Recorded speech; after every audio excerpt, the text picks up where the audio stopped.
Hello नमस्ते सम्पूर्ण साथीहरूमा। अनि आज चाहिँ म बिहानको खानामा ढिँडो खान लाग्दैछु है त। सोलुबाट ल्याएको यो पिठो पापा मम्मीले पठाउनु भएको, ल्याइदिनु भएको। Thank you so much for papa mummy.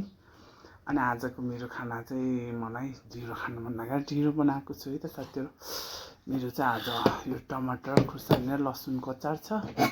अनि यो चाहिँ रायो साग र आलुको सुप तरकारी। अनि यो चाहिँ डल्ले खुर्सानी। हस् साथीहरू सुरु गरौँ है। नमस्ते।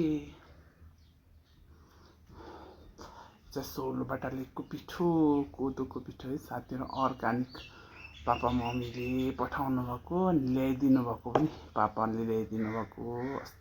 First bite.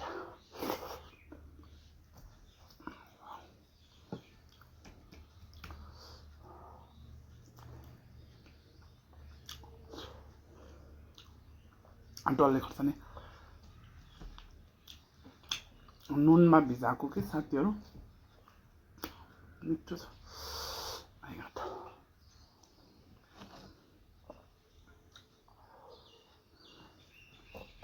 ढिँडो खाँदा चाहिँ मुखै देखिँदैन रहेछ साथीहरू।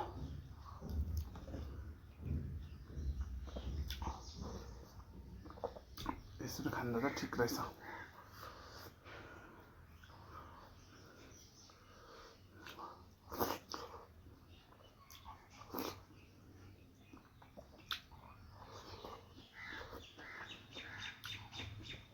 ढिँडोलाई चाहिँ चपाउनु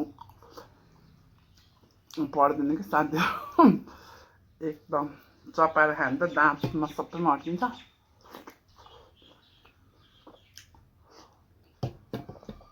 कुलुक कुलुक निलिहाल्ने।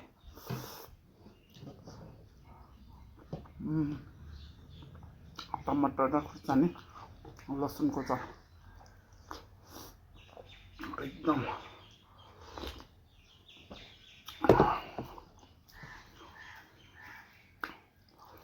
मलाई चाहिँ ढिँडो मनपर्छ धेरै।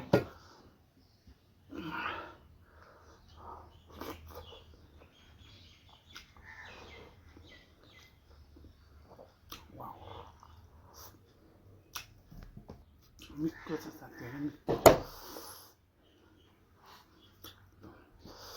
टेस्टी कोदोको।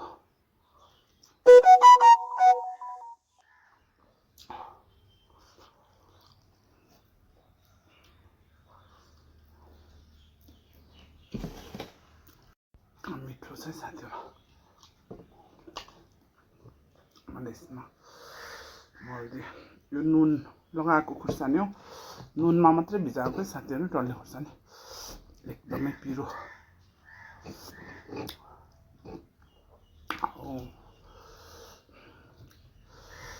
अरूभन्दा पनि टमाटरको अचारसँग चाहिँ मलाई चाहिँ फेरि घिउ खानु मन लाग्दैन कि साथीहरू। भातमा रोटीहरूमा मात्रै खानु मन छ। घिउ पनि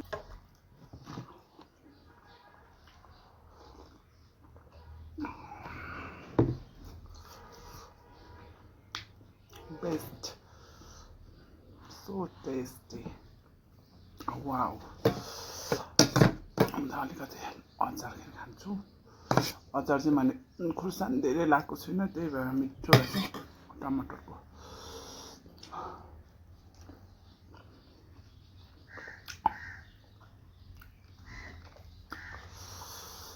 एकदम मिठो साथीहरू। पिरोले अनुहार पनि हुँदैछ।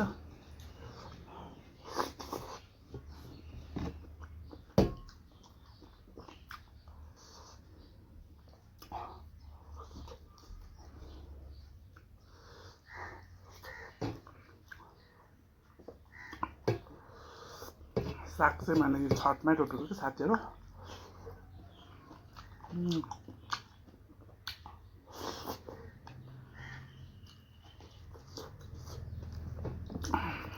मिठो।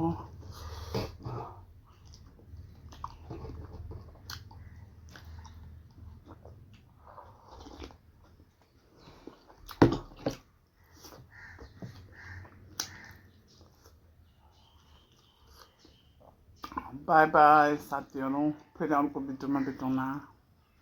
बाई, सी यू, नमस्ते, बाई बाई।